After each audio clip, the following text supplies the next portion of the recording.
Hello, everybody. How y'all doing today? Bathrobe here with your daily analysis. So I'm going to get going on that. Big slate tonight. Lots of options, lots of stuff to talk about. So I want to get into it as much as I can so we can talk about as much as we can because it's going to be really important. This is the 14, 15 game slates are not a joke, especially if you aren't mass entering. If you are mass entering, it gets a lot easier, but something like this, you really have to try and fine tune everything you want for max efficiency. So you want to get, just like in any other sport, you want the highest score possible, which means you want the most value from everybody as possible. So, a 10K pitcher, excuse me, needs to get 30 the same way a 6K pitcher would need to get 18. And then that gives you a boost to all the batters. So if we have decent low price options that can get the same value as a high priced pitcher, and we're talking ceiling wise, like 4 or 5 times for some of these guys, then we have plenty more options today to choose from. And with how many amazing, and I am not exaggerating that, amazing stacks there are today. Oh my God. Oh, I'm probably going to wind up playing multiple lineups with a very small selection of pitchers, even though I do like several pitchers.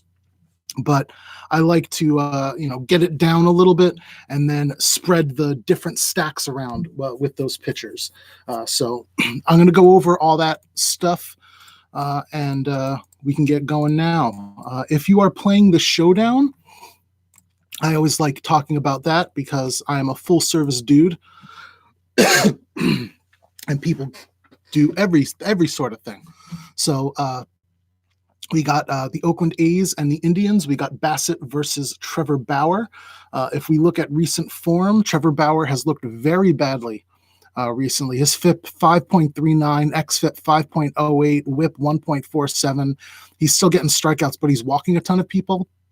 I'm not saying that it would make sense to absolutely avoid him, especially on a showdown slate, given his upside. But it would, it's not crazy given how he has pitched recently for you to take some A's bats instead of Bauer here. Bassett, on the other hand, has his K9 over 9. It's not, Bauer levels, but it's still over 9, which means it's fantastic. His whip is 0.89. With a 3.29 FIP and a 3.30 XFIP. So Bassett has been pitching fantastically. So if you're going to take one of the pitchers today, I think that Bassett is going to be the really sneaky one in this showdown. And that's accentuated by one really significant thing. The Indians lineup is all lefties, and Bassett is a righty, but Bassett is a righty who in his career has shown reverse splits. It's not significant. It's not like, a Teheran with, with normal splits where it's like you can only target one type of batter against him. It's not as if lefties cannot touch Bassett. It's just that he is stronger against lefties than he is against righties. And I've talked about this in the past. Pitchers whose stuff exhibits like screwball movement, where it moves in on the same-handed pitcher, the same-handed hitters, generally wind up having more success or reverse splits, if you will, in that fashion. So Chris Bassett is a righty who does better against lefties. He's going to have Lindor leading off lefty or switch hitter batting lefty, Kipnis lefty, Santana switch hitter batting lefty, Cargo lefty, Jose Ramirez switch hitter batting lefty, Jacob Bowers batting lefty, and that's the top 6. Then Leplo batting righty, who's nice. I like that guy. Leonis Martin, a lefty, and then Roberto Perez, who's on fire, assuming that the projected lineups, are what they play today. That is a lot of lefties. So, I can understand what my preference, if I'm playing the showdown today, I think it's going to separate you from the field, is go Chris Bassett, Oakland Bats, and then take either Leplo or Roberto Perez. Down price-wise, I think Roberto Perez should be the cheapest one. So that would be my strategy there. Now let's move on to the real stuff, the big slate. So first game up, I'm going to do this the way I normally do it, which is chronological order. I'm going to start at 7 o'clock and work my way through all of the games until we get to the end, and then I'm gonna do a summary at the end and talk about more specifically, a ranking of the pitchers and the stacks, and then the home run call of the day, if it's only one, which it might not be today. We'll see. I like looking at how many crazy amount of home runs have been let up recently, and there's a few pitchers that, if they don't let up multiple home runs, I'm going to be shocked. So let's look at the Rockies and the Pirates first. 7:05 game. We have Herman Marquez for the Rockies and Chris Archer for the Pirates. Marquez is one of those dudes that pitches better away from Coors Field, so this is a net advantage for him. He gets to pitch in Pittsburgh, which is a better pitcher's park than it is a hitter's park. Hey, Cesar, how you doing? Good morning. Nice. Oh, nice and early there in Cali. I wish I was in Cali. I could do this like 2 hours later, and then I'd have all the lineups and everything. Oh, that'd be fantastic. Thursdays is good because I definitely, Thursdays are the day I don't have to watch my son in the afternoon.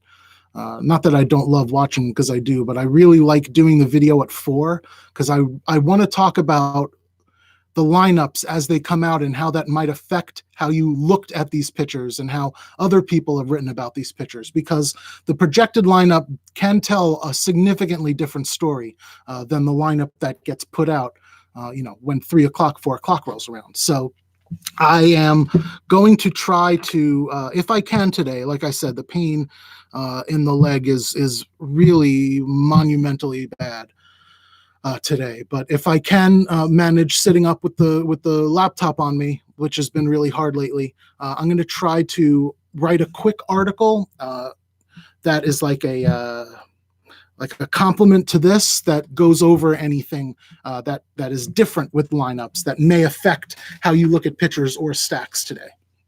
Like, for example, if Springer is out instead of resting today, or Springer's out instead of in because they need to rest him one more game because of the back injury.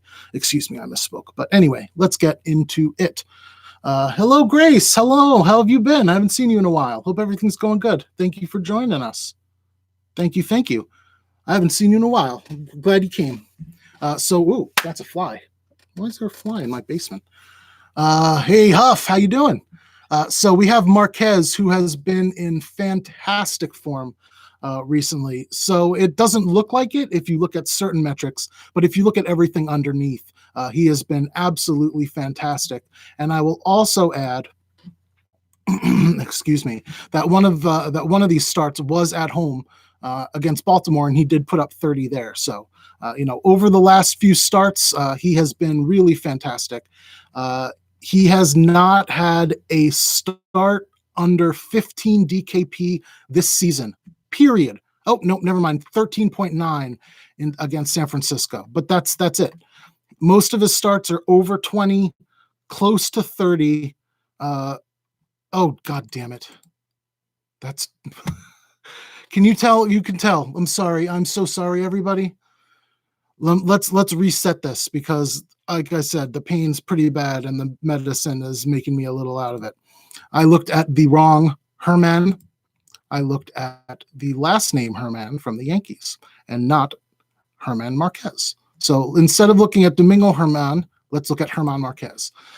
Over his last couple starts, one was at Boston, which is not a great start, and one was versus San Diego at home. And like I said, he's not as good at home. So he's had one bad start this year, his second start of the year against Atlanta. But we've seen, near 30. He got 46 against San Francisco in one start, double digit there, 10, 22, 16, 16, 20, and 11. So 9,200 might be a little much, but I think that the Pittsburgh team is not going to be that good. They are one of the bottom offenses in the National League. Marquez is better away from home.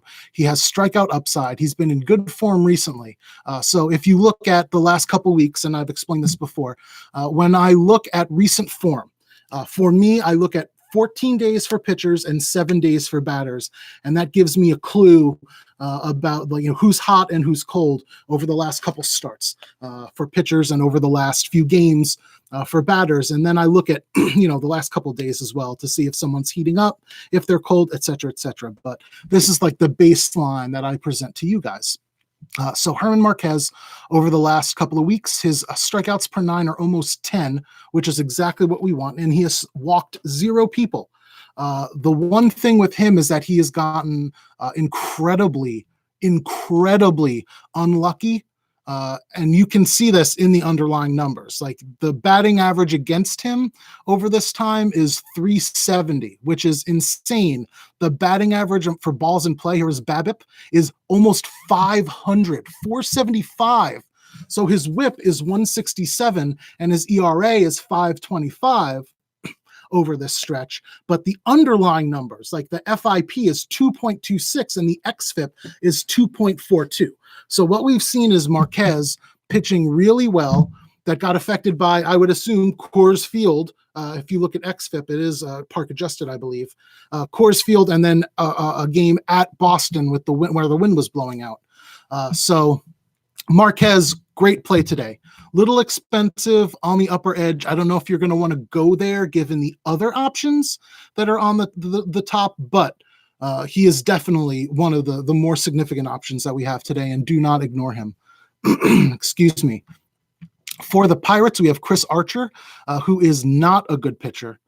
He has flashes, but this is always one of those tough things because he's a righty going against the Rockies that are outside of Coors Field. And they have a way, like the Blue Jays, of making bad pitchers look really good when the Rockies are outside of Coors Field, unless it's a lefty, which they can always mash.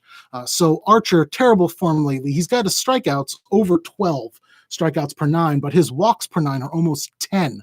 Whip over 2.2 almost.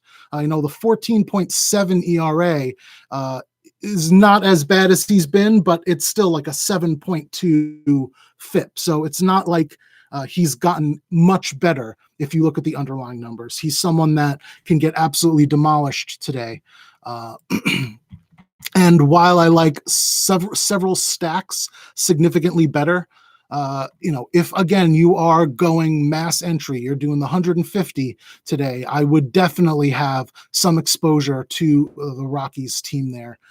Even a mini stack, get a couple things going, get Blackmon in there because he has been absolutely on fire recently. And he started, I talked about him a couple days ago, said, if you're going to play a Rocky, play Blackmon. He's been on fire lately, started off the game with a home run. I'm not saying he's going to do that today because that no one respectable would ever do that kind of thing, but I wouldn't be surprised if he did. Chris Archer gives up a ton of home runs, and Blackmon has been, like I said, on fire lately. So if you want to get some exposure to him as a one-off or them as a mini stack when you're doing mass entry, I understand. But I'm going to focus on other plays. Hey, Chris, how's it going today? I'm glad Chris is here. Chris always has the best information. Oh, Rockies lineup just popped. That is great. So it is the exact, nope, it is not the exact same lineup because I had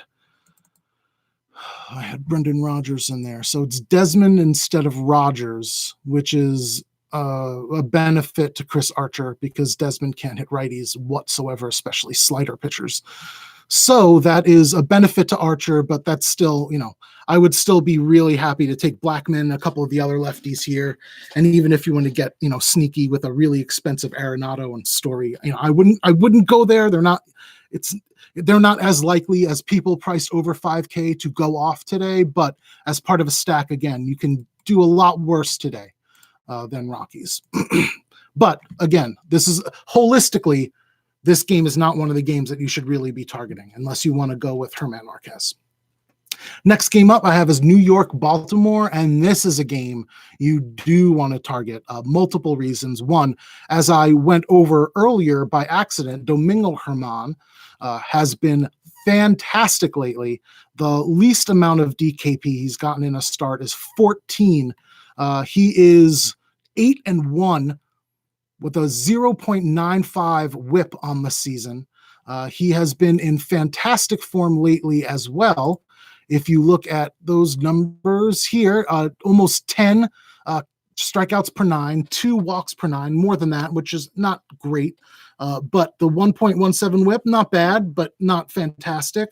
And then the FIP of 385 and the XFIP of 370 are both, again, not fantastic, but good, solid. And like I said, one of those was against Tampa Bay in Tampa Bay, who are a very underrated offense and are very good at making good pitchers have mediocre, not terrible, but mediocre days. They're not.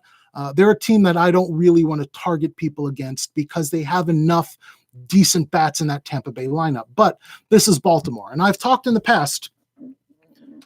Yeah, I think, I don't know if I want to go. I don't know if I want to go Pirates. I really like Marquez outside of Coors, and I don't think this Pirates team is that great. I can understand Frazier, Polanco, maybe Melky. But there's way too many places here, Chris. The 14 games, you don't have to get that cute with it. They're projected to get like 3.6 runs, 3.5 runs today. Yeah, 3.5 runs today. So there's teams that you could get similarly priced that are going to get 6+ runs. So, I can understand if you're going 150 and you're spreading it out, and you should, having some exposure to that. But if you're even doing 20, I wouldn't go to small Pirates. There's so many options. I'm not exaggerating.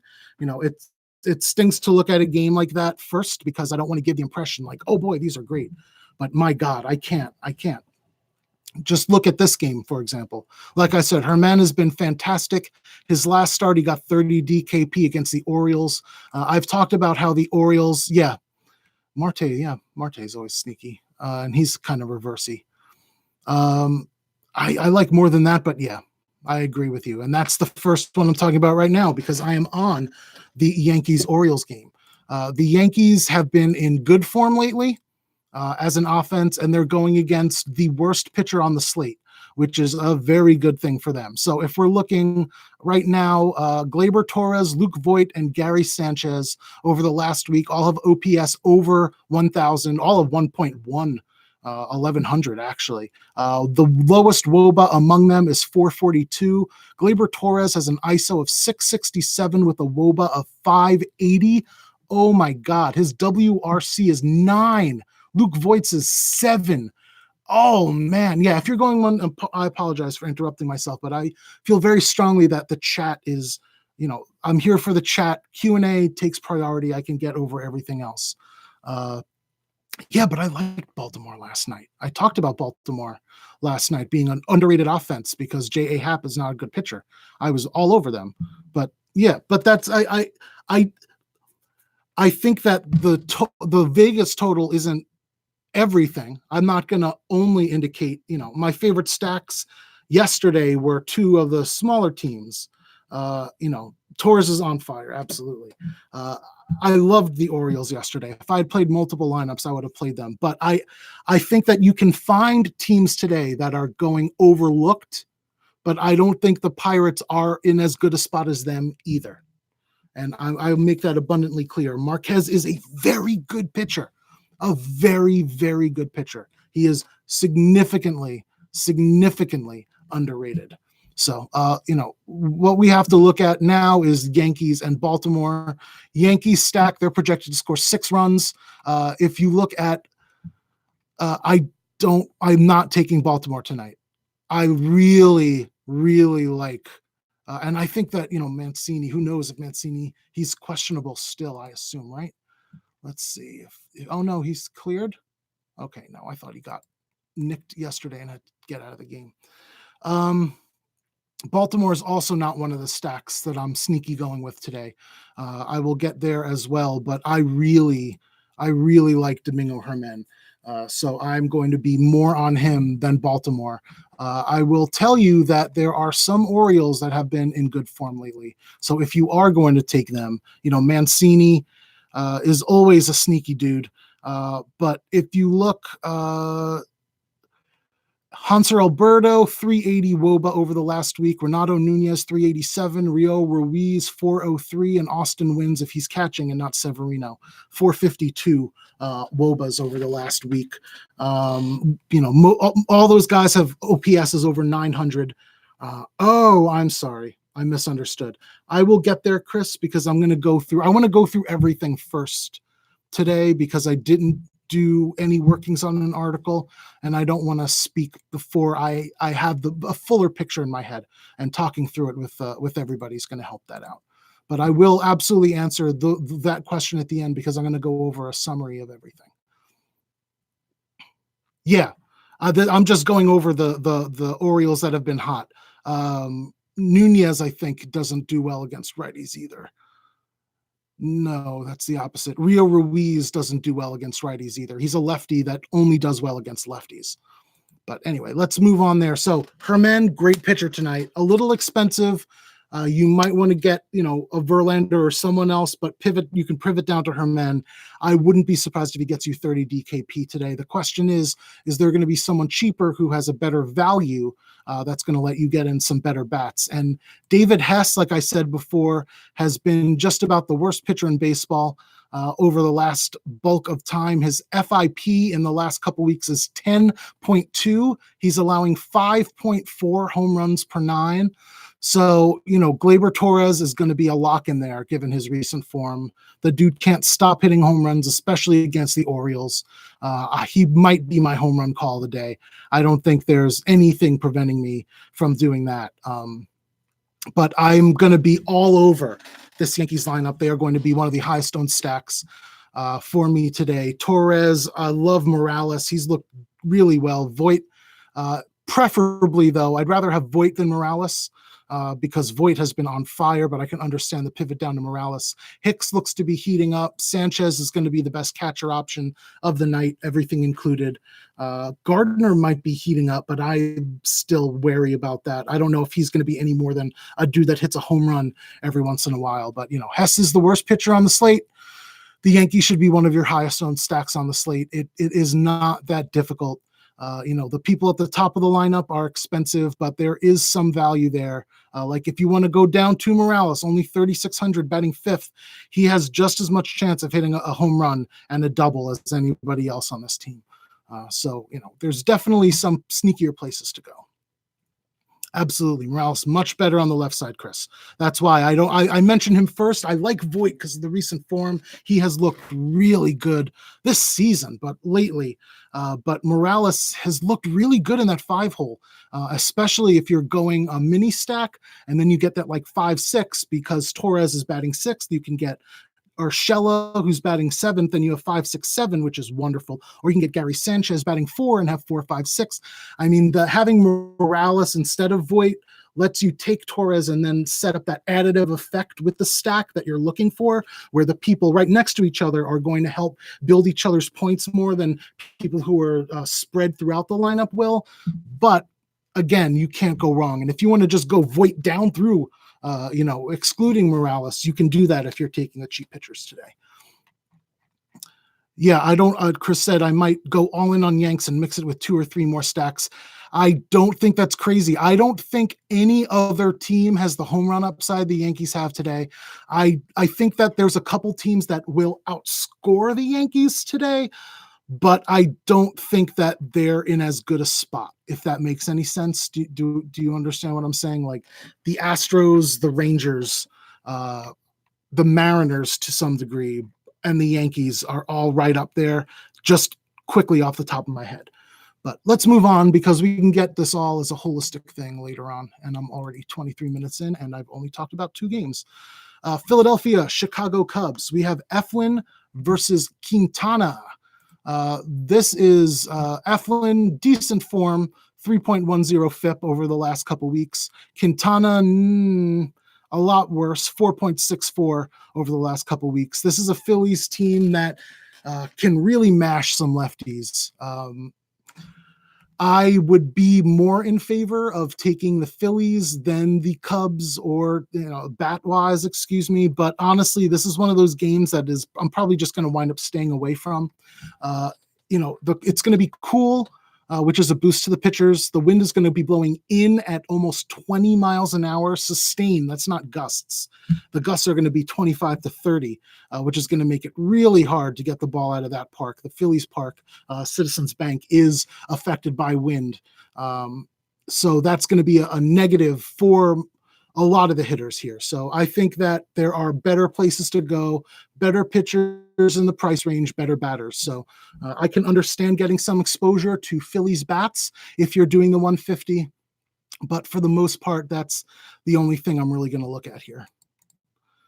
Not something I'm doing, even if you're doing a 20. I like to talk about it that way. I like to play one lineup sometimes. Sometimes I like to go up to 20, and sometimes I like to do the 150 depending on the day. And I look at those very differently in terms of how I construct it. So, or how I filter teams and the percentages I use and everything like that, I should say, because that's really how I do it. I set everything, all the numbers and everything in the program, and then FC does all of that work for me. And if the percentages come out in a way that I don't like, or we don't get enough teams, then I change the percentages and make sure that, I have enough exposure, because the more lineups you do, the more exposure you want. That's the point of doing more lineups. You want to spread it as much as possible to as many disparate options as possible in order to try to win that tournament, because the goal isn't just to get all of your lineups over the cash line. Your goal is for one of those lineups to be that much better than the rest, that everyone has like a career day and you win that, $50,000 or whatever the top prize is in whatever tournament you're playing. Let's move on to Red Sox and Blue Jays. This is another one that I kind of want to avoid. Eduardo Rodriguez has been in really good form lately, but he's, if you followed baseball for longer than this year, he's about as hit or miss as they come. There are some pitchers I've talked about in great detail, like a Tanaka, where John Gray, where how they are going to do that day is based on how they feel. It's not really a function of environment or the team they're going against or how their form is. It's a question of if Rodriguez is feeling his curveball, if that thing is snapping, if he can control it, if his fastball's going where he wants, then he's going to have a good day. If he does not have the feel on those pitches, it's not going to be as easy for him. It should be better with the roof in Toronto. He doesn't have to worry about any sort of environmental effects. But, if you followed baseball for a long time, just as well as anybody that sometimes the pitcher doesn't feel it. You never know when that's going to happen until they take the mound, but it's one of those dudes that I wouldn't play in cash. I wouldn't play and feel safe about, but he is going to be a decent play today. The Blue Jays have made much worse pitchers look like aces. And if you look at Rodriguez over the last couple weeks, the strikeouts per 9 of 10.5, the whip 1.23 isn't great, but that's a function of being unlucky with BABIP. His BABIP is almost 400. That's why his ERA is still okay at 3.46, but his FIP is 2 runs lower at 1.5. So again, Rodriguez has been in great form. He's been striking people out.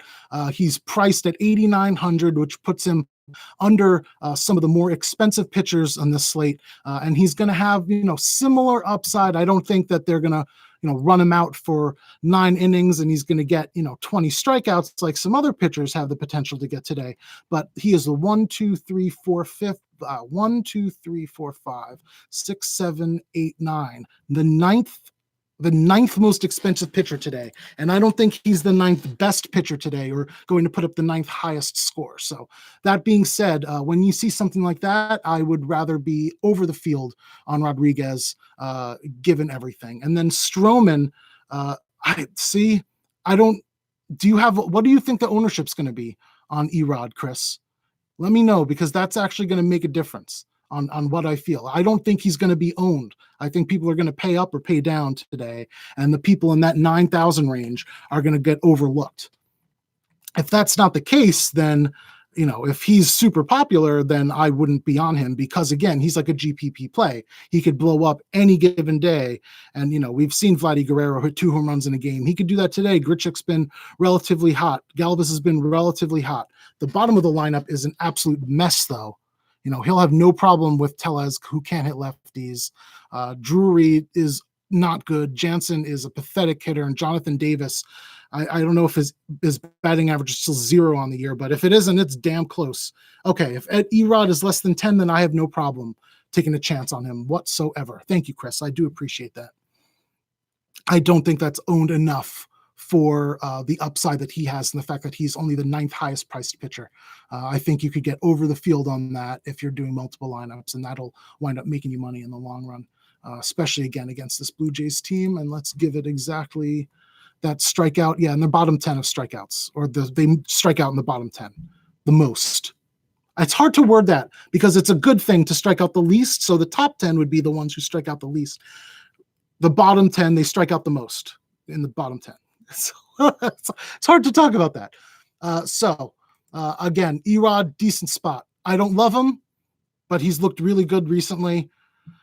And you can't really argue with that the Blue Jays are not one of the best offenses as much as they've shown a flex of brilliance. Stroman is someone we can ignore. He just doesn't have the strikeout upside. There's too many pitching options today. I know he's cheap, but there are other cheaper pitchers that can strike people out. If he gets 4 strikeouts in 6 or 7 innings, we're really, really happy. And on a 14 gamer, we're just going to need more than that. And, that's ignoring the fact that he's going against the Red Sox, who, probably are the best offense in baseball. If everybody's healthy, maybe the Astros. It's tough. If maybe the Yankees, if everybody's healthy, it's close. But again, top 3, you're not going to, it's splitting hairs at that point. So, I'm not a big fan of Stroman.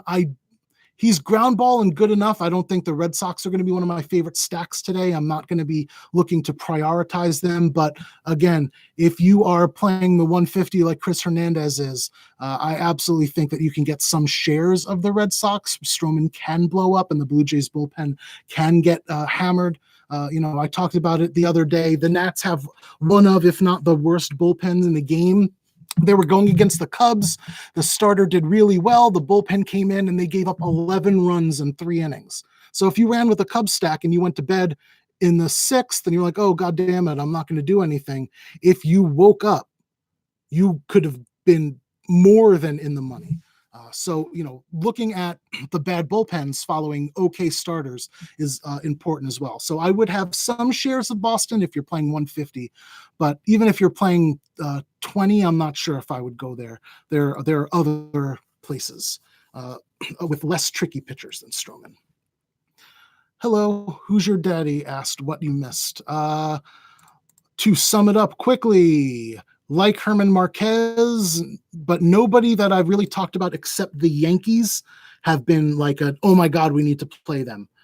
Everybody else is decent. There's some decent plays here, but the Yankees are mwah.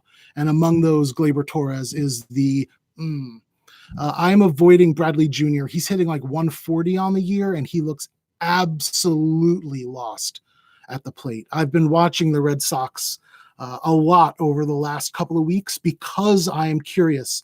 I was curious about Chavez to see if he lived up to the stats, and he does. That dude can hit. He is not a joke. The numbers are not a lie.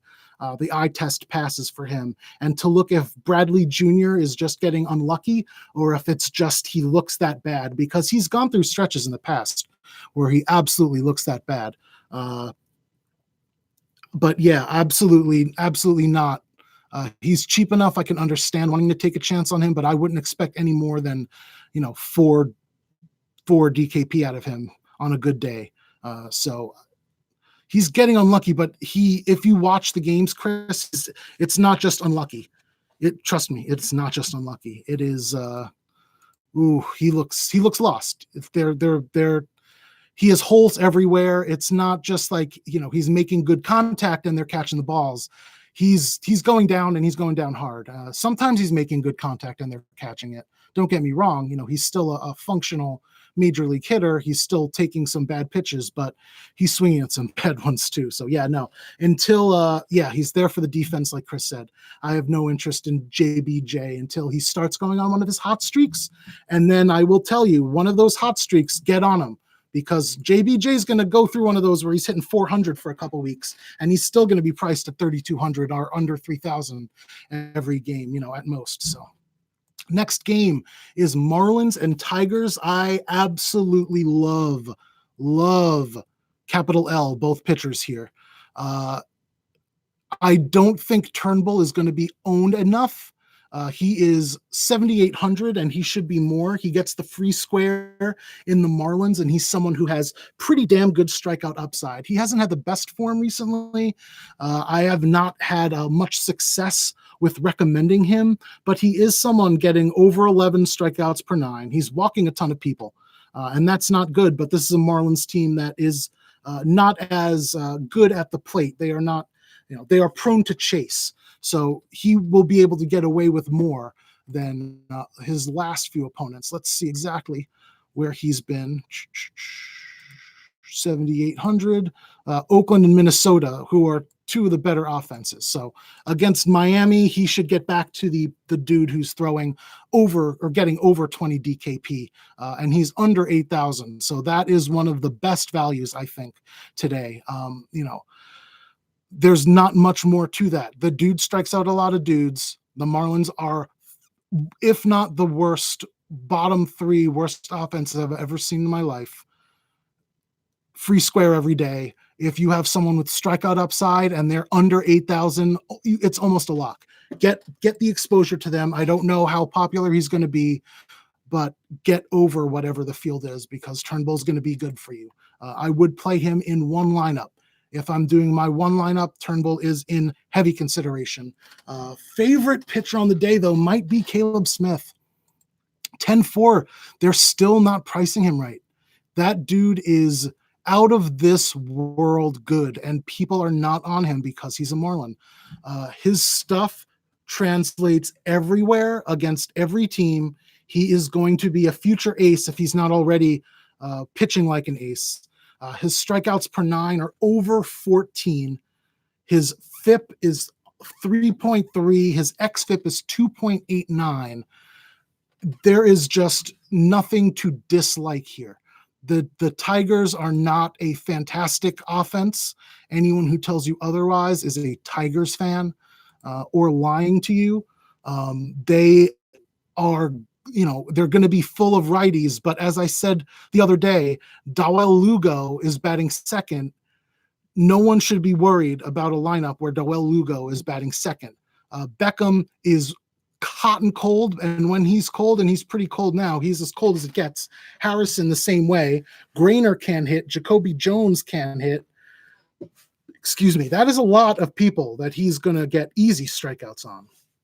So, yeah, Caleb Smith, the Detroit Tigers also strike out the fourth most in baseball. Let me make sure that's not been updated.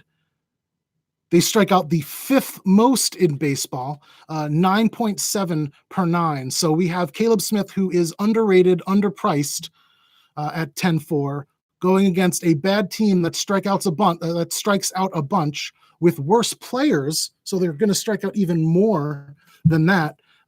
Caleb Smith, people are going to pay up for Verlander for good reason. Verlander is an amazing pitcher.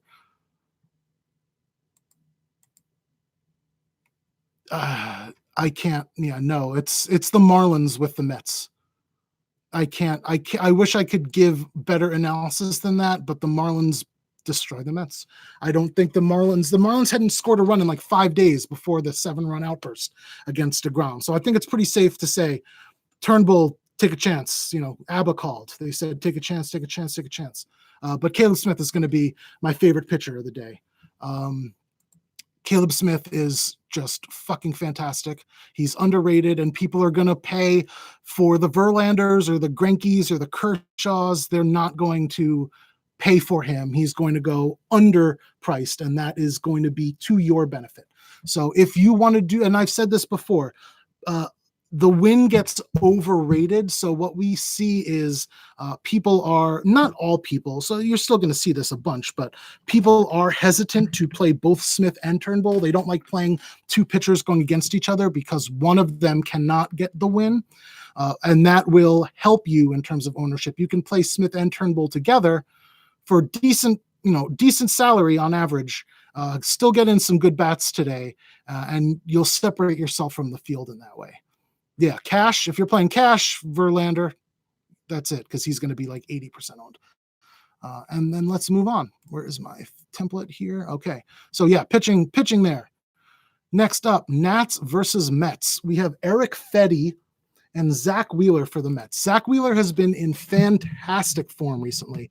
11.7 strikeouts per nine, only 2 walks per nine. He's been, like I talked about with Marquez, incredibly unlucky with BABIP, almost 500, just like Marquez.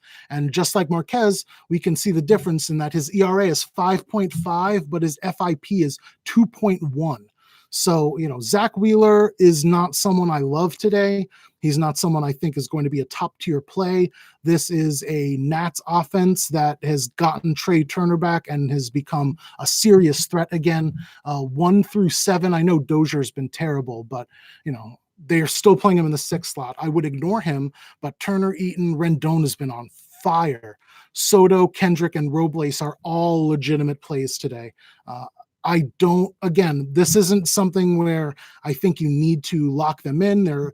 I don't think it's an above the field play. I think that it's a solid play. I think Rendon is probably going to hit a home run tonight. So if you're looking for a third baseman, that's a one-off. Put Rendon in your pool. I think Trey Turner is going to get and steal probably 2 bases tonight. So you can get Trey Turner in there regardless as one-offs. And if you want to go for a stack, I think it'll be under-owned. But I can also understand taking Wheeler, but I wouldn't do that unless you're doing multiple lineups and you're playing GPPs. Because I do love Zach Wheeler. He's looked fantastic. But this is a tough team behind him that plays about as bad defense up the middle as anybody in baseball. And that is not an exaggeration. Lagares should be playing center field, so that's moot with Lagares. But when everyone's healthy, they're about as bad as anyone gets up the middle. So slight boost to Wheeler with Lagares in. His defense is always a plus to the pitcher. But again, I think Rendon's going to hit a home run. I think Turner's going to get more than 10 DKP today. And then Eric Fetty is awful. I dug into his numbers yesterday. Let's see. I have it at Tommy Malone. Eric Fetty. So in his career, his slugging percentage allowed against lefties is .504, and against righties, it's .503. His WOBA against lefties allowed is .371, against righties, .368. His FIP against lefties, .471, against righties, .553. So basically, the story I'm trying to tell you here is Eric Fetty is terrible. Do not play him. The Mets are a wreck. I don't think I'm going to recommend playing Mets bats. But for Chris, is Wheeler projected at 30% ownership? Fade. Hard fade. That can't be right. If that's right, hard fade. Wind blowing in at 14 included, hard fade. I think that you can take some Mets bats here. Again, if you're playing 150 like Chris Hernandez is in the chat, I am a big fan of having some Mets exposure. People are going to be off them because of the dysfunction, but they can still put up runs. McNeil can still hit. Alonso will probably hit a home run like he always does. This is not a bad offense, as weak as they are and as terrible as they've been lately. They still have some good bats that you can play. Granted, again, much better bats in other spots for similar pricing. So it's not like we should prioritize the Mets in any circumstance other than if you are playing 150 or so lineups. At that point, you do want to have at least a little bit exposure because there is certainly a possibility where the Mets stack is one of the highest scoring stacks of the night and one of the lowest owned. It would be McNeil, Frazier, Rosario, and then Nimmo are the 4 hottest right now. Everyone else you can dump. Cano doesn't run anything out. Ramos has been, his hits have been like flare singles. If you look at all of the underlying numbers, it backs that up. Frazier is pathetic, even though, he hit that grand slam. That was nice. And Lagares can't hit. So Mets stack is basically going to be like a mini stack anyway, or if you're going 4 for your main stack today. But again, no thank you. If anyone here, I'm going to take Rendon and Turner as my 2 favorite plays in this game. And again, look at my hat. Do you know how much that hurts? Next up is the Dodgers and the Rays. This is going to be a really interesting game. The Rays are, this is one that I kind of want to avoid. Just period, straight up. I don't want anybody or anything here. The Rays go against better offenses than the Dodgers and shut them down when they go with this opener / bullpen game stuff. And that's exactly what I expect to happen today. Hunter Wood is going to get the start. He'll do his 1 inning, have decent success against Peterson, Muncy, and get turnaround. And then Jalen Beeks, who is a good lefty, is going to come in. The real question here is, how smart do the Dodgers play it, right? So Hunter Wood is starting the game as a righty, and then Jalen Beeks is going to be the long reliever, or he's projected to be the long reliever, and he's a lefty. So if the Dodgers play their lineup versus righties, it's going to be a benefit to Tampa. And, another way we shouldn't take the Dodgers bats. If the Dodgers are sneaky and play like Kike Hernandez in the 1, because they understand that Beeks is supposed to get a majority of the innings today, then the Dodgers become a lot sneakier. I would rather have the right-handed focused Dodgers lineup, than the left-handed one. But either way, I think that it's a tough task when they are that expensive and there are so many teams. If Beeks is bare bones on Yahoo, then that is absolutely a play, 100%. He is, what is he on DK? I have to actually look it up because I don't think he is listed 7,600. He wasn't yesterday. 7,600, yeah. If he was 4,000, I would 100% play Beeks. The dude has been in good form lately. I'm not exaggerating either. The dude has, let's see, he's I know that he's like over 20. Yeah. His last 4 starts, or his last 4 appearances, whatever. 25.5 DKP. He got 4 2/3 innings there. 24.6 DKP, 6 2/3 innings. Then he got 13.1, 3 1/3, and then 16.4 in only 3 innings. Including getting the win against Miami. So I don't think that he's going to get the 4 points for the win. He's not projected to. But if he's minimum anywhere, Beeks is a good play. He's not a terrible pitcher by any means. Neither is like the Chirinos or whoever else they use in the whatever the fuck the role is. I don't even know what to call it anymore. Opener, the starter, whatever. Yeah, I'm not playing Beeks on DK against the Dodgers. But if you're playing on Yahoo, that is a really solid play. I need to start looking at Yahoo pricing because that is significant. That is significant. On the other side, we have Kershaw, who is a great pitcher, but he's not, I don't think he's the Kershaw from a couple years ago, even. He's not striking people out. His strikeouts per 9 over the last couple of weeks is under 6. His FIP is 5.07, xFIP 4.27. So it's not like, we can say he's just getting unlucky because he's not.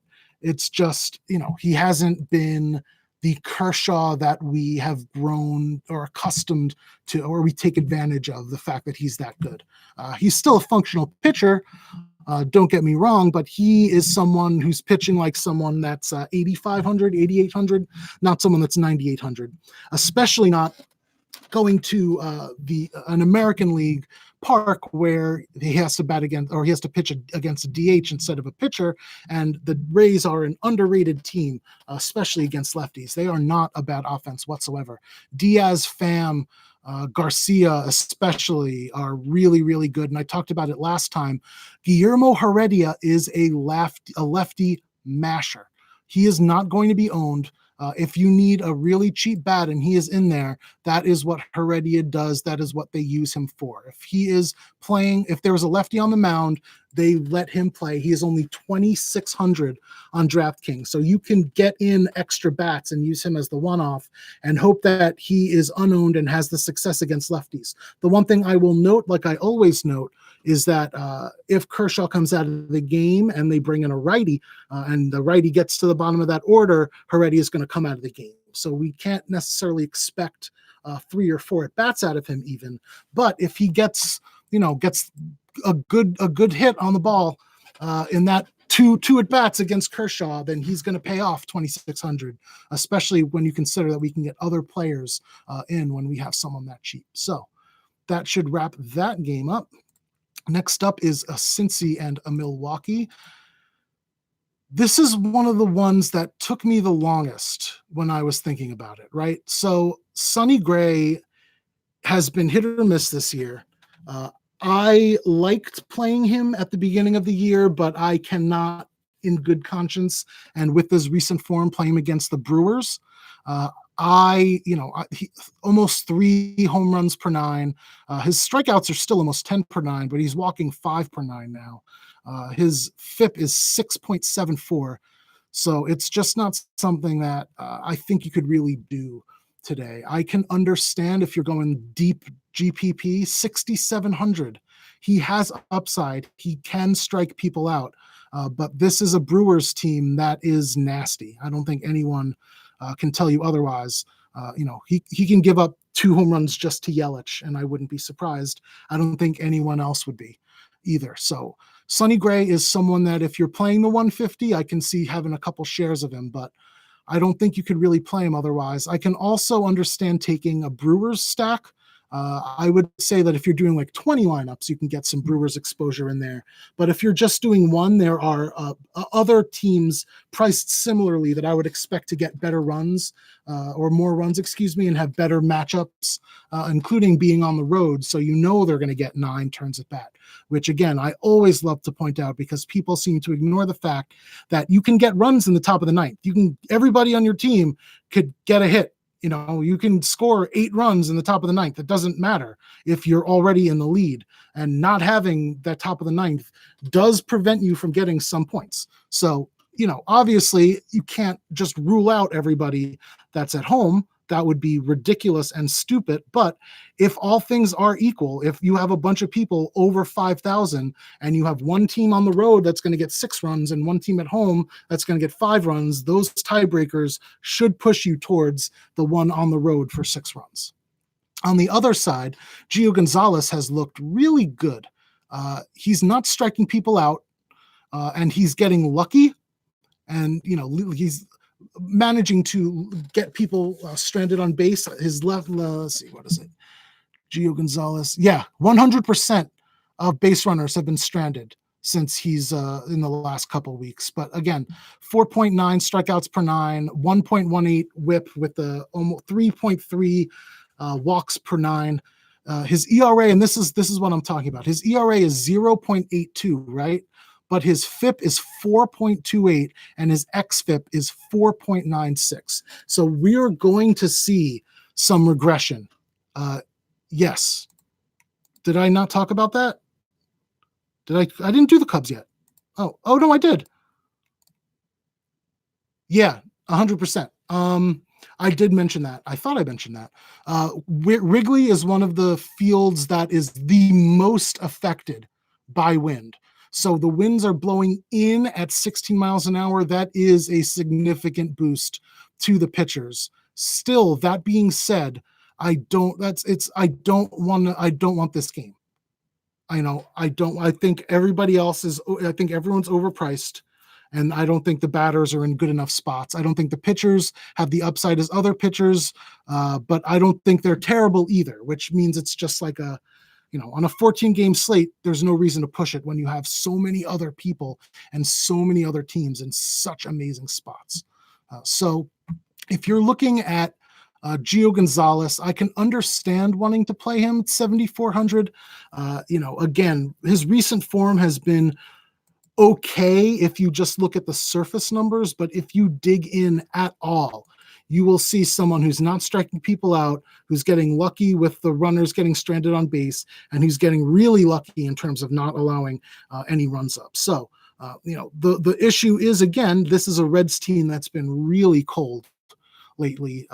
If you look at the last week, the highest WOBA for anybody is Jose Iglesias at 362, Puig at 119, Barnhart, if he plays, at 134, Winker 231, Casali, if he plays, 244, Senzel 278, Votto 291. So this is one of those, just like the last game I just talked about a second ago, I don't really want any of this game. On top of that, the winds are blowing in here. They'll probably close the roof, but if it's open, it's going to be chilly with the wind blowing in at 17. So that's another thing, boost to the pitchers. But I still don't want to take the pitchers because the strikeout upside isn't there with Gio Gonzalez. And the Brewers, again, it doesn't matter if the wind's blowing it at 100. Christian Yelich is a fucking monster. Let us move on to Seattle and Texas. I love this game because I want all of the bats. I talked about the Yankees against Hess and Hess being terrible, and that is 100% true. But the reason that Hess is the worst pitcher in terms of recent form is because Tommy Milone hasn't been in the major leagues. I got the pleasure of watching Tommy Milone pitch for the Mets, and he is horrible. It's funny sometimes, when I do these stats, I look and, sometimes pitchers have zero splits because they're really good against both. And sometimes pitchers have zero splits because they are abysmal against both. And guess which one Tommy Milone is? I think his FIP is over 5 against both righties and lefties. So we have a Rangers team at home. It's going to be hot. Temperatures in the mid 80s. I know the wind's blowing in, but that park is designed to, it's like the opposite of Wrigley. It's designed to ameliorate the wind conditions, so we don't have to worry about 13-mile-an-hour winds blowing in. It shouldn't really affect them that much. It'll have some effect, but not that much. The Rangers are going to score 6 runs, and the Mariners are going to score 5.5 runs. And I want all of the Rangers today. I would rather have them than the Yankees. I'd rather have them than anybody else, period. And I'm actually going to talk about that next, Derek. The fact that Texas is so lefty, I think, is going to lower their ownership because people automatically assume splits, right? I've talked about this before. They see a lefty, they think I need to pick all the righties I can. And if I don't have enough righties, then I'm just not going to play them. But Milone doesn't show splits. Milone is just as bad against lefties as he is. Thank you very much, Cesar. Milone is just as bad against lefties as he is against righties. So you can get lefties on the Rangers that are going to go overlooked because they just lock it in. It's lazy for them. They lock in handedness, they ignore the splits, and that's how you can take advantage over the field. So let's look at the Rangers, because this is the best stack of the day. The Rangers over the last week. Let's look at OPS and WOBA. Joey Gallo, OPS 1.368, WOBA 557. Logan Forsythe, 1.355 OPS, 554 WOBA. Willie Calhoun, who probably won't start because it's against a lefty, 1.286 OPS, 540 WOBA. Danny Santana, who might start because it's a lefty, 1.188 OPS, 500 WOBA. Sin-Shu Chu, who will be leading off regardless, 1.211 OPS, 481 WOBA. Roughneck Odor, who should be batting 7th and is a lefty that no one will be on, 1.081 OPS, 437 WOBA. That is a lot of really hot people that are hitting really well, and that's ignoring Mazzara and Pence, who are both OPS over 850 and doing fine themselves. So, I'm prioritizing Chu, Forsythe, Gallo, Odor, because I want to get some lefty exposure that I think will go overlooked. But when this lineup comes out, try to get the bats that you can here. I know that Gallo is expensive. I know that, a lot of these guys are near 5K, but it is worth it. 100% worth it to get anybody you can against Tommy Milone any and every time Tommy Milone is allowed to pitch, because it won't be long. This might be the only shot we get, and you need to be as far over the field as you can. On the other side, Lance Lynn would be one of the worst pitchers if he wasn't going against Tommy Milone. The Mariners are 5.5 runs projected to get one of the highest totals on the board. So again, you can just stack up this game with all the bats. It can't turn into a shootout because that's not how baseball works, but there's nothing that says it can't turn into like a 12-10 game with both teams working their ass off to get exactly what they can get. And if we're looking at the Mariners, we also have a surplus of hitters that have been very hot lately. Started off with Dan Vogelbach, 1.562 OPS with a WOBA of 626, best of everybody on this slate. And given who I talked about on the Rangers, you can fit in Vogelbach and those four dudes on the Rangers and still be fine. Beckham, who should be in the lineup, but who actually he might not be. I think he's still injured. But yeah, let's ignore him. Encarnacion, if you don't want to play Vogelbach and you want to play Encarnacion at first, yeah, that's what I'm saying. Pence too. I ignored him because his OPS was only 850 over the last week, and I was talking about people over 1,000. But Pence is fantastic, especially righty on lefty. That's what Pence does his best in. If you want to ignore Vogelbach and go with Encarnacion, I don't recommend it, given Lance Lynn's splits, but he's been on fire lately. 542 WOBA with a 1.3 OPS. And then Mitch Haniger, also on fire lately, 1.090 OPS with a 451 WOBA. No one else on this team is hitting well. So if I'm focusing, I'm probably going to wind up doing a 5-man Rangers, 3-man Mariners stack if I can. I'd like to get Vogelbach and Haniger in there for sure. I would like to get the 4 or 5 Rangers in there for sure. And it is very hard because of that, Derek Jones. It is hard to stack the Mariners because of the glut of first basemen they have, especially. So, I want to get Vogelbach and Encarnacion in the same lineup, but I just can't do that on DK. One advantage that FanDuel has. But unless you want to punt pitchers, I'm just saying that would be my favorite bats today. If I could, I would want Texas Rangers with some Yankees or some Mariners as the mini, because the Rangers against Tommy Milone in that heat, oh boy, it's going to be a slaughter. And it's going to be beautiful to watch if you're a baseball fan that likes offense. So that was easy. Next up, White Sox and Astros. This is another one. Dylan Covey is just about as bad as it gets. If not for David Hess, sure, Fiend. Oh, I forgot. I had to go to the bathroom the other day, and I forgot to talk about basketball. I told you I would. I apologize, Fiend. I told you that I would last time, so I will definitely take some time to do that. I'm already over an hour, though. Jesus. I'm over an hour, and I still got 5 games left, too, and then the summary. So let's get through these, because these will be a lot easier. Dylan Covey is the second worst pitcher going today recently, ignoring Tommy Milone, third worst if you include Tommy Milone. He doesn't strike anybody out, which he's not going to anyway against the Astros. His FIP is 8.13, 7.06 xFIP, 3 home runs per 9. Get all over these Astros today as well. This is why I'm recommending you play multiple lineups, because you're going to want Rangers, you're going to want Mariners, you're going to want Yankees, you're going to want Astros, and there are other bats too that you can get under that the field is going to be under on that they shouldn't be, because either the Vegas total is too low or they just don't see the benefit in the way a lineup or a pitcher situation is set up. But Dylan Covey, awful. Stack against him anytime he pitches, it's a free square, and the Astros are one of the best offenses in baseball, especially if Springer is back.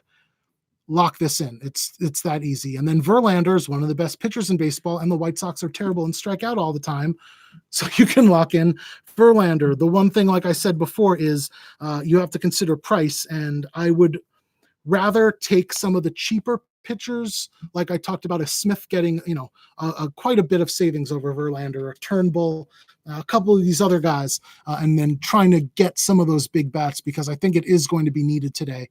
I think the one good pitcher, one like ace pitcher, and one cheaper pitcher with bats is going to be the way I'm going to go today. As opposed to the other day when I recommended taking 2 aces to separate yourself from the field. I think this way it's going to be, get one of the aces, get one of the cheaper guys at pitcher, and then build the bats in that you can. So let's look at the next game, because that one is so easy. That one was easy.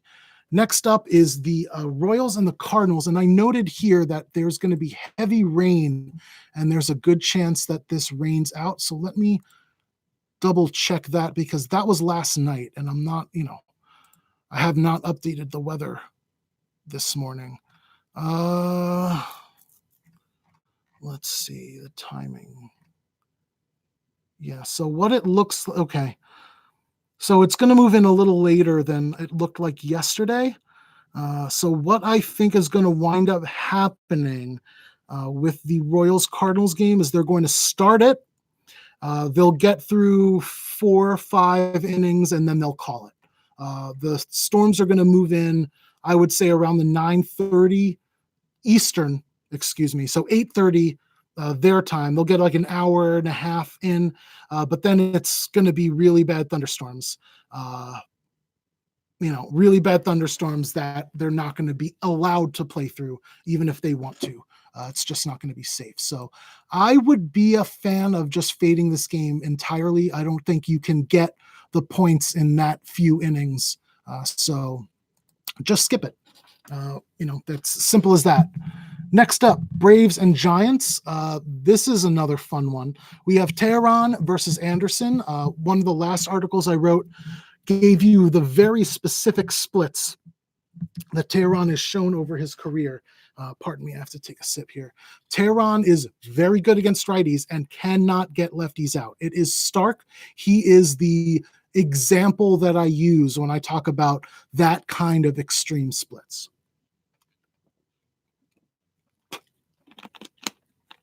The poster boy, if you will. So, we have a Giants lineup that's going to have at least 4 lefties in it. At least. We have Panic, who's been in good form, Duggar, Belt, and then Crawford, who's been in good form. So that's automatically 4 bats that you can stack against Tehran, period. No questions asked. I don't think you can prioritize them. Like I said before, there are so many good bats in great spots today that I want so much exposure to that, and the Giants are not one of them. They are one of the worst offenses in baseball, but Tehran is that bad against lefties. And if you're playing a lot of lineups, have some exposure, have one of the whatever Giants lefties are in the lineup today. If they wind up throwing a 5th one in there, get all 5. If they wind up letting one of these guys rest and it's only 3, do a 3. Whatever it is, get some exposures to the Giants lefties. What I would think they should do, even with Posey back, is let Voit catch because he can hit lefty, and then you're going to get 5, and Voit is a righty masher. So that would be take note of this now. If Voit is in the lineup instead of Posey, think about getting some one-offs on him because he's going to be cheap and he's in line for a nice home run. I will add this. San Francisco, like Texas, is a ballpark that they know it gets windy in. So when they constructed the park, they built it to minimize the effect the winds have. But, when the wind is 20 miles an hour plus, that is something that begs consideration. And the winds are blowing out to right field at 20 miles an hour, which means a boost to lefty bats. So not only do you have Tehran unable to get out lefties, you have lefties hitting into a wind that's going to carry the ball 20 miles an hour if they get it up enough. So again, if you're going to do 150 lineups, Chris Hernandez, I'm talking to you again, or anybody else that's going to watch or listen to this, get some exposure to the Giants, get some exposure to the lefties. It is a great spot for them, and no one is going to be on them. Not one of my best because, again, I really love the Yankees, the Astros, the Rangers, especially the Mariners, like I talked about. But the Giants are really sneaky, and they should be one of the sneakier stacks today. On the other side, Sean Anderson got his first start, and he looked decent. Let me see if I can get everything here because I don't want to talk about recent form if it's just one dude getting his first start. You know what I mean? So we have someone 6,900, who put up 14.3. Excuse me again. DKP last game against Toronto. Let's see. Dig into it here. 5 innings pitched. He only gave up 2 hits. 2 earned runs on 3 runs, so gave up, unlucky with some errors. 3 walks, 5 strikeouts, so a K9 of 9, which is great. 7 ground balls to 2 fly balls. He was allowed to get to 100 pitches. So going against Atlanta, I actually like him today. He is the cheapest of the punts that I'm willing to take a chance on. I don't think that he is going to get you, 30, 40 DKP, but I alluded to this earlier. If you're playing Verlander at 11.3, if you want him to get 3 times that, which I would want you to want your pitcher to get 3 times their price in terms of value, he needs 33.9 DKP to reach that value. Anderson needs less than 21. And given the fact that he's a ground ball pitcher that gets strikeouts, given the fact that this is a Braves team, that has Swanson, who isn't as good against righties, Donaldson, who doesn't hit righties well at all, Albies, who can't hit righties. He's terrible as a lefty. I think that Sean Anderson is going to be a really sneaky play. If he was 1,000 more, which he very well could be, I wouldn't be on him, but 6,900 for Sean Anderson, with the Braves projected to get under 4 runs. I think that you could do a lot worse than that in terms of value plays today. I really do. The win's going to be something, but I really do like Sean Anderson for the 6,900. I don't think you should lock him in, but if you're looking for a dude to give you value and you want to go under Turnbull, Sean Anderson is going to be the one and only guy there. So that is that. Next up, we have the Twins and the Angels, and this is another game that I feel like the bats are not, the Vegas totals are wrong. Oh, we have a lot of lineups that dropped too. I don't think you should go Tehran. There's too many lefties. And the reason we went Tehran the other day against the Cardinals is because they had the 5 righties in a row, and Tehran could get through that. He could get through Carpenter and then have the 2 through 6 of righties, which is easy for him to get through because then the pitcher spot's coming up in a couple. With Tehran today, he's going to have a 1, 2, 4, and 6 at the very least, who are going to be lefties. If Voit plays, it's going to be even worse for him. So I would not use Tehran as your punter, use your cheap pitcher. Turnbull's a much better spot. Anderson, much better spot. I'd rather have both of them, and for savings on top of that. Pineda, not a good pitcher. I mean, he's okay, but he's not a great pitcher. Let's say that. 4.15 home runs allowed over 9. That is the second worst of any pitcher on the slate over the last couple weeks. Less than 8 strikeouts per 9, so we're not even going to want to use him. But he's gotten lucky, the opposite of like a Wheeler or a Marquez. His BABIP is 147, so his ERA still with that is 4.15, but his FIP is 7.63. So while I never really like playing the Angels as a full stack, their run total is too low for what it should be, and they're going to be under-owned because of it. I think La Stella, Trout, Ohtani are good plays. I think, let me delve in here because I can't remember if it was Goodwin that was hot lately. Goodwin was hot lately. Yeah, if you look at the people, 375 WOBA and over the last week, Goodwin, Pujols, Lucroy, Trout, La Stella, and Kevin Smith, who won't play. That's a lot. And Pineda has not been good, and he's been letting up a ton of home runs. Cole Calhoun has actually been awful lately. 143 batting average, 473 OPS, 143 ISO, 199 WOBA. I think people are going to over-own Calhoun as part of this stack, and you can separate yourself. I still think you can separate yourself with people who play Angels stacks by not taking Cole Calhoun, given his recent form. There are plenty of people that you could play. If Jared Walsh plays first, you can get Jared Walsh in there. La Stella, Trout, Lucroy, Pujols, Goodwin, or Jared Walsh, or David Fletcher, or Ohtani. I would take all of those guys over Cole Calhoun or Cozart. But Cole Calhoun, I would have as third to last in my ranking of Angels today. I understand why you're saying that, Chris. I definitely do. He looked fantastic, but he is in one of his downswings. And Cole Calhoun, if you know, is one of those streaky type hitters. So when he's hot, play him.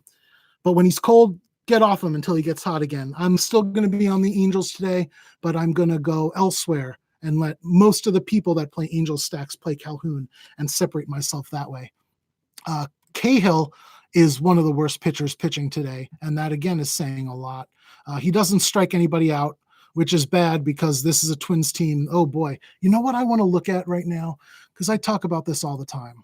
I talk about how good the Twins are against fastball pitchers, and I can't remember. I looked this up last time he pitched for a reason, and I can't remember exactly what it is. So I'm going to pitcherlist.com. If you check out pitcherlist.com, it shows you everything that a pitcher does and what percentage and how the pitchers look. So Cahill throws his sinker 38% of the time. That's a fastball. Changeup 25% of the time. Slider 19% of the time.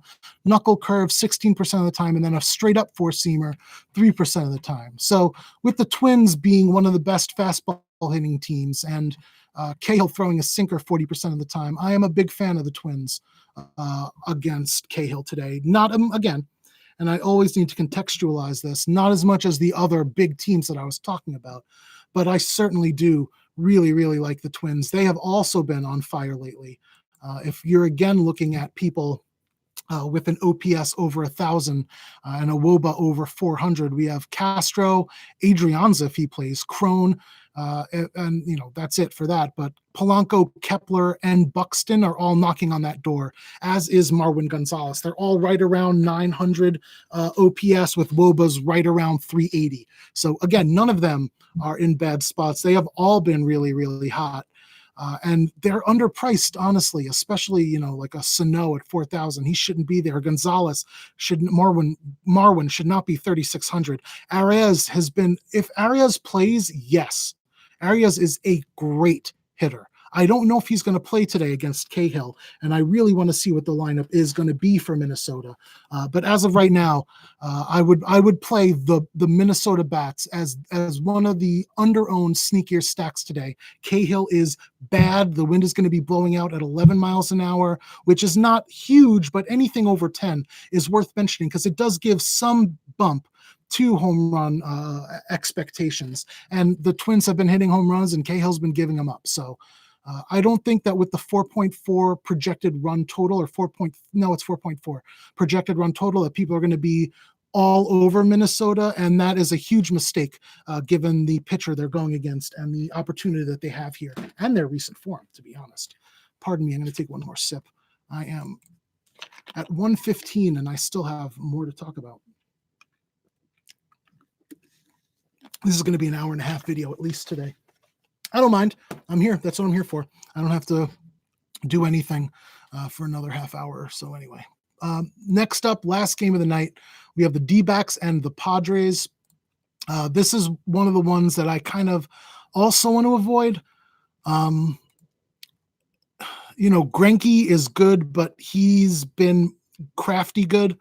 Like, Greinke is one of the smartest players in baseball. And that's not an exaggeration. He's one of the smartest players in baseball. So even when he's not, having his A+ stuff, when he's not going to get those strikeouts, it doesn't matter to him. He just wants to get dudes out, and that's how he pitches. So he has 0 walks over the last couple of weeks. His K9 is about 7, which I don't like. The 0.61 WHIP with the 0.61 ERA is fine. But the 1.46 FIP and the 2.73 xFIP are certainly fine as well. But when we're looking at a slate like this, when you have Caleb Smith with huge strikeout upside, Verlander with strikeout upside, people around, above, and below him with strikeout upside, you're doing yourself a disservice to take Greinke at that high a price. If he was in the 9,000s even, it would be worth considering. But, as of right now, not enough strikeouts there on this slate. If this were a different slate, if there were only 6-7 games, Greinke would be in the consideration, but there's just too many options priced above and below him. And then Matt Strahm is like a decent pitcher, but just like Greinke, he doesn't have that strikeout upside. So, with how many pitchers there are today, I don't see any way you can pay $8,400 for Strahm when you have someone like a Turnbull $500 cheaper than him, if I remember correctly, or is it $500 more? Let's double check that. Turnbull, where is my Turnbull? Da, da, da, da, da. I lost it. There it is. Oh, he's behind that. $7,800. So even better. You can save you could save 600 and have incredible strikeout upside against the Marlins team, as opposed to Strom, who has no strikeout upside against a potent Diamondbacks offense. So that should take care of that. So let us summarize, because I think that that's going to be important. And then actually, you know what? Before I do that, some lineups have come out.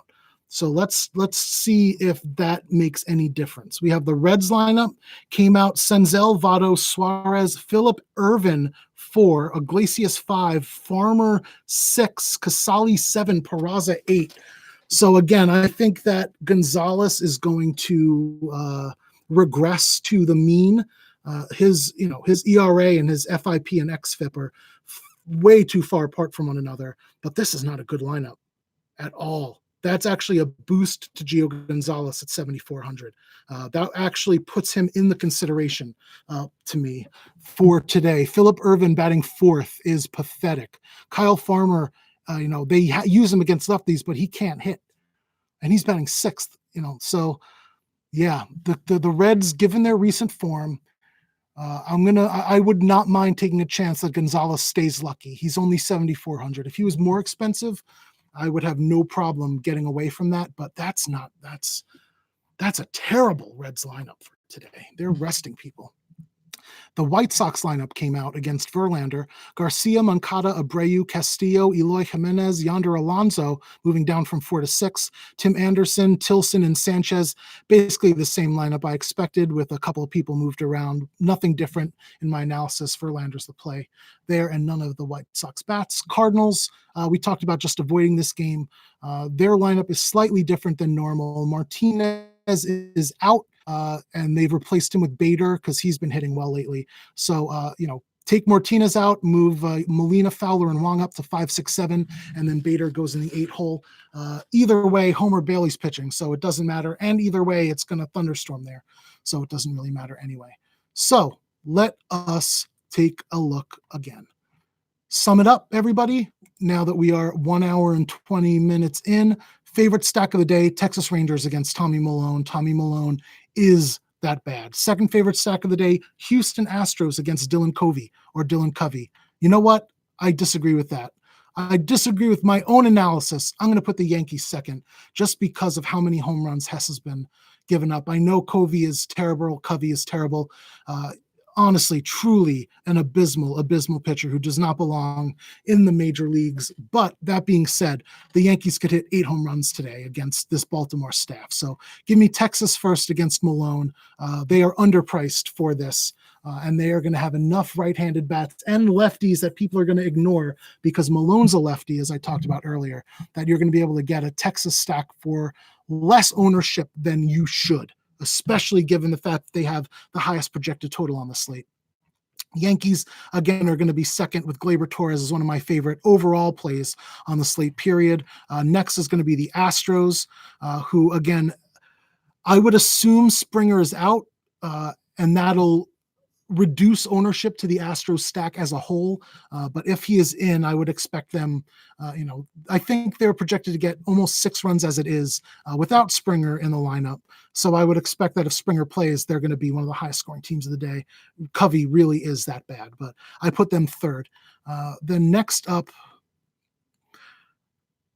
call me crazy, but next up, I'm going to put the Twins against Cahill. I really do think they're in that good a spot. I really, truly do. I think the Twins, given the pricing, given the ownership, I think that I'm going to eke the Twins in right above the Mariners. And I really do like the Mariners today. Lance Lynn is not a good pitcher, but man, the Twins against Trevor Cahill with the wind blowing out, I absolutely love. And then my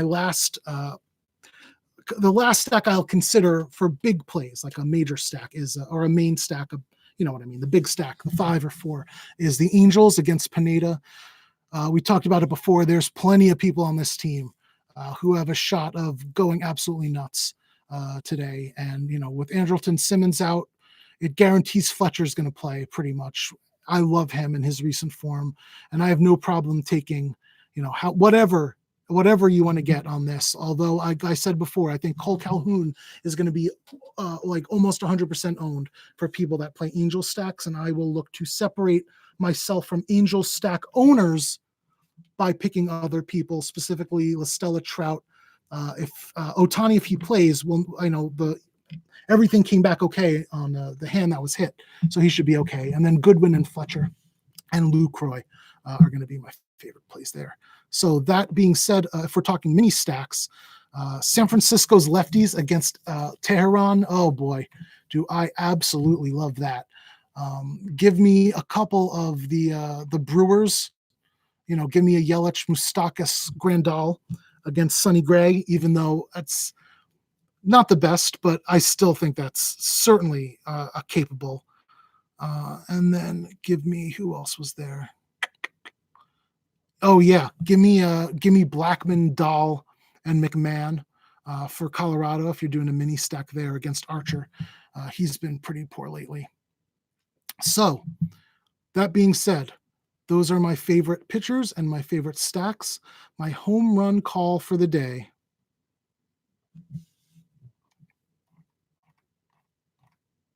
is going to be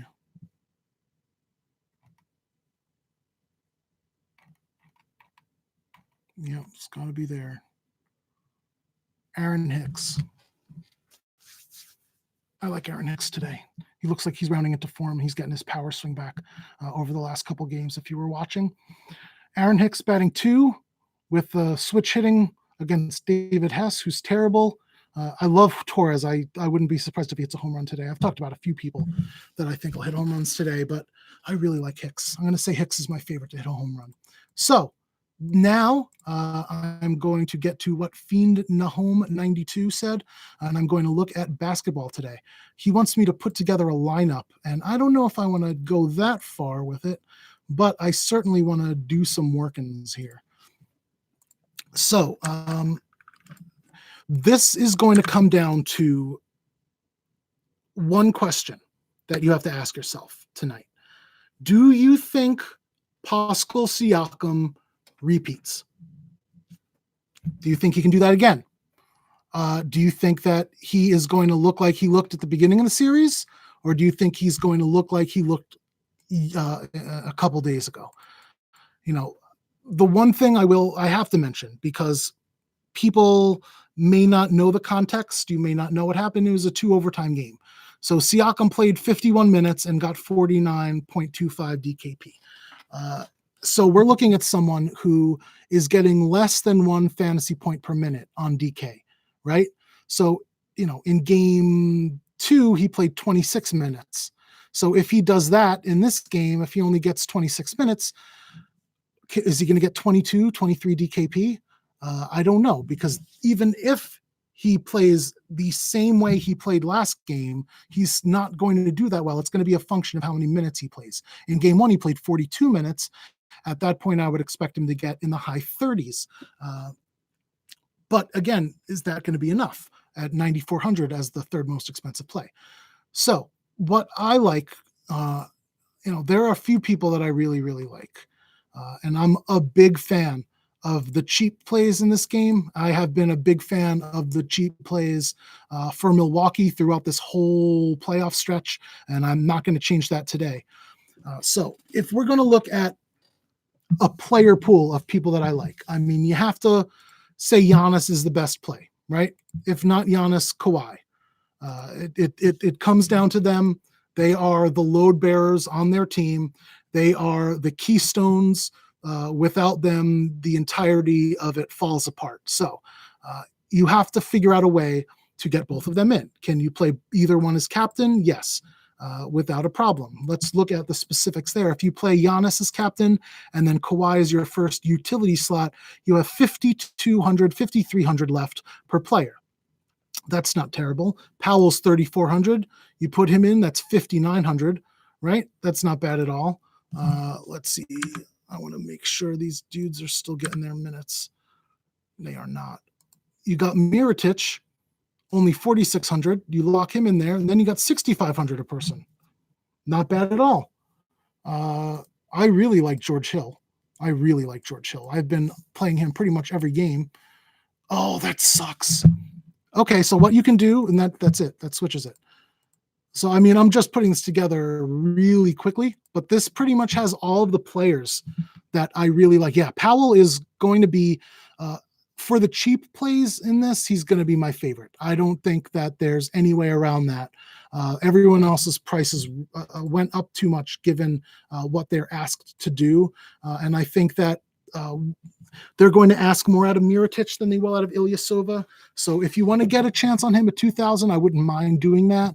But I would rather go up to Powell. So the players that I really, really like in this game are, like I said, Siakam is going to be a question of if you think he could do it again.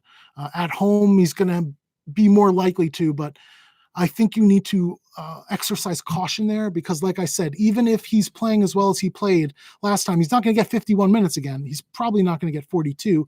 So let's say he gets 37 minutes. He gives you 34 DKP at 9,400. That is less than 4x value. Do you really think that less than 4x value is going to win it for you when he's the third most expensive player on the slate and you can fill it in with other people? I sure as shit don't. If Giannis only gets less than 4 times value, he's going to get you 43 points. I'm not happy with that, and you should look at it that way, the way you look at it with everybody else. Leonard and Giannis get X minutes and put up X points in this series. So we can expect that if they get Y minutes, they'll put up Z points.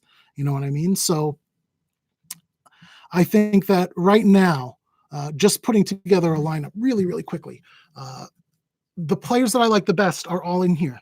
I have Leonard as my captain with Giannis as the util, Powell as a util, well, they're all going to be fucking utils. What am I saying? Kawhi's the captain, and then the other 5 dudes are Giannis, Powell, Mirotic, Hill, and Brogdon. And that gives you 200 salary left over.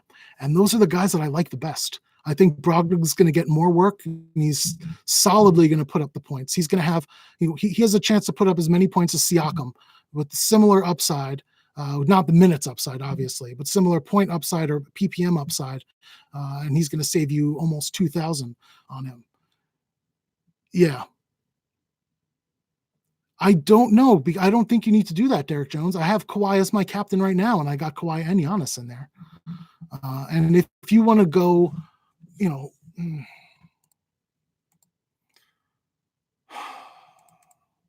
so let's say you want to punt captain, right?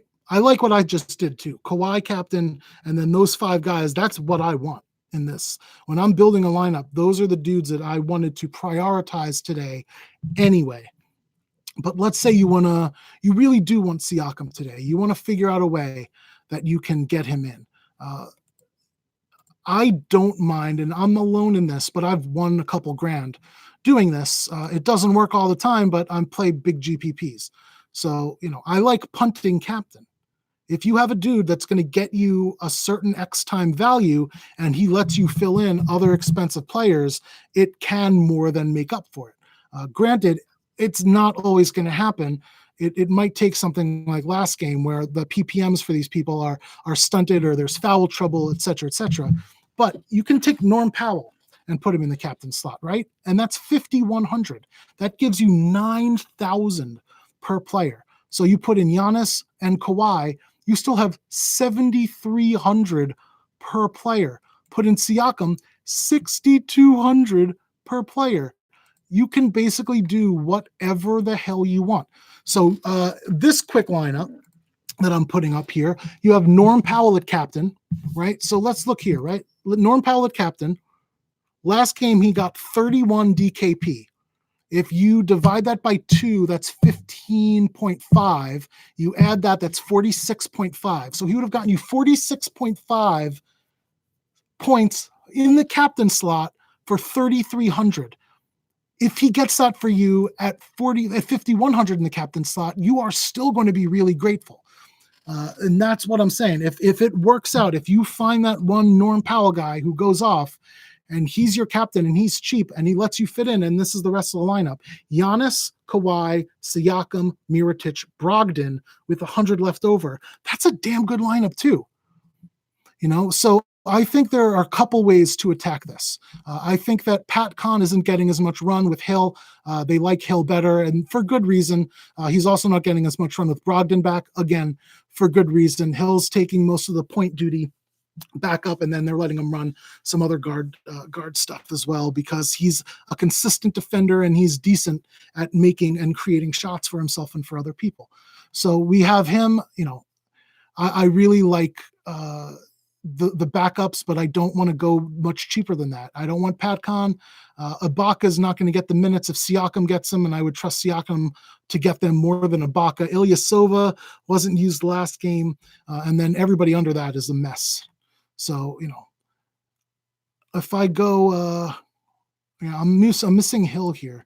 So if I take Hill instead of Mirotic, that lets me have Marc Gasol or Bledsoe instead. So you could do that as well, but I don't think Gasol is going to have another game like he had, unless they really figured out how to play Lopez. Yeah, that's what I'm saying. I think Miro Brogdon is a better play than Gasol Hill. But I love both of those. I just think that Gasol isn't going to be able to do what he did last game, and that's going to push ownership on him. I think people are going to be more likely to take Gasol Hill in this circumstance because he just had that monster performance. But I don't think that monster performance is representative of the way he plays. I think that is about as ceiling as you're going to get. If you look at Gasol against pretty much everyone that he's gone against throughout these playoffs, he's been consistently getting you about 25 DKP. He's been priced around 5,000. He's been getting you about 25 DKP, and it's been fine if you've been playing cash or you don't mind, taking the lack of upside in order to try to manufacture upside elsewhere in your lineup. But now that he's 7,000 as a util, dear God, no thank you, because I think the odds are pretty good that that's what he's going to get you, 21 to 25 DKP, and that is much worse. You can't play someone that's going to get you 21 to 25 DKP at that price point. So absolutely not there. But that's it. That's what I like. Those are the guys I like tonight. That's how I would construct the lineups if you're going big on the top or if you're going small on the top. Does anybody have any other questions about baseball or about the Detroit lineup just popped too. Okay, let's see. Oh no, the YouTube link wasn't working. Okay, no questions here, no questions on there. I'm going to do one quick thing here. The Detroit Tigers lineup has come out, and I want to confirm what I said about Caleb Smith. Oh, thank you, Derek Jones. I really do appreciate that. I try really hard. I try to do it as best I can. I really, really and truly do. Okay, so Caleb Smith is pitching against Detroit. Detroit's lineup is worse than what I said before. One very important way, we'll get to that before.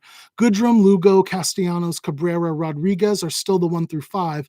Then Kristen Stewart, a lefty who does not hit lefties, and Caleb Smith, a lefty who dominates lefties, is batting Smith, followed by Harrison Green, Aaron Jones, who can hit. So again, Caleb Smith is going to be my favorite pitcher today. Running away from it. If you're going expensive, I'd rather take him over anybody. He has the strikeout upside. He's going to be underowned comparatively compared to Verlander and other people, and he has a great matchup against a Tigers team that looks absolutely awful to him. So that's it. Everything else is updated to the minute. That's as much as I can talk about. So thank you all for joining me. That's a long one, almost an hour 40. But I really do love this. It really it makes me happy that you all are here with me. We're talking, we're giving each other feedback and help and sharing numbers and asking questions. I think this is a really great tool that really takes what I was doing with the long form articles and really it puts it into overdrive in a way. And granted, I love writing the articles and I'm not going to stop doing that, but it's good to know that on days like this, when it's really hard for me to sit up and the pain is like really significant, or it's hard to sit in certain ways and keep things on my lap the way I would need to, that this is an option where I can go over all this and I still have people here watching and joining in. It means a lot to me, really. All of this means more to me than you guys could ever know. I've talked about what kind of place I was in before I started writing. So to have such bright spots in my life to look forward to every day, it means a lot to me, more than I can say. So I love all of you. I truly, truly mean that more than I can ever say. You make things so much better for me in every way. And it really means a lot that we're all doing this together. Robe Nation, right? I love you all. Thank you so much for joining me. Best of luck tonight. I will try to answer any and all questions on Flick and on Twitter and on Reddit. If I can, I can't promise because I have the kid and he is a handful as it is, and I can't move as it is. So thank you very much, everybody. Have a beautiful day. Best of luck tonight in baseball and in basketball, and I will see you all tomorrow.